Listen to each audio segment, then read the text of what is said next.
engeri leero gye luli Mothers Day n'olunaku olwaleero omukulu amanyikiddwa nga Edwin Paul director wamu ne mukyala w'omulungi Millionaire's Girlfriend basazeewo okubeera nga ba-unveilinga omwana waabwe. However, bakikoze mu ngeri eri professional nze nkyagadde.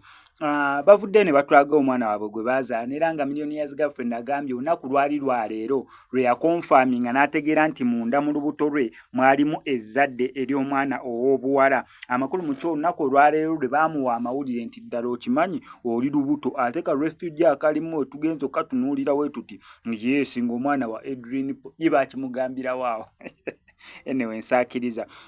Naye basazeewo okubeera nga ba-unveilinga omwana waabwe mu ngeri eri professional. Abazadde bangi tebaagala kulaga baana baabwe face naddala nga bakyali bato, of which ekyo nkisapootinga. Tekyandibadde okusinziira nange mu opinion yange tekyandibadde kirungi kujaajamya oba kulaga face ya mwana wo n'omutimba naddala ku social media ezizo nga ggwe taata oba nga ggwe maama. However, waliwo omuntu yaŋŋamba there is a professional way ey'okutimbamu omwana wo. Mukolera akawunti nga ye mu mannya ge oba allies ez'omulala gw'omuposting. Mazima ga Katonda omwana wo tebagenda mufaako.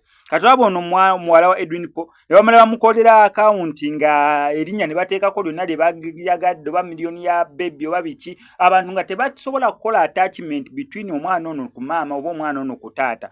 Omwana abeera n'akawunti nga nnungi mupostingako buli kimu kye mwagala. Nange ago amagezi ne ngatwala. Gw'ozaala ng'omwana bambi topapiriranga nnyo mu attachinga ku account so kubanga ebizibu byo babeera bagenda bi attachinga ku ye. If not womu unveilinga tomulaga face oba details z'omwana oyo so that abantu basobola mu recognizinga. Wabeera akuze nga yeesaliddewo nga taking over account ye. N'olunaku lwaliro Mothers Day neera tuli mu appreciatinga bamaama ne batata.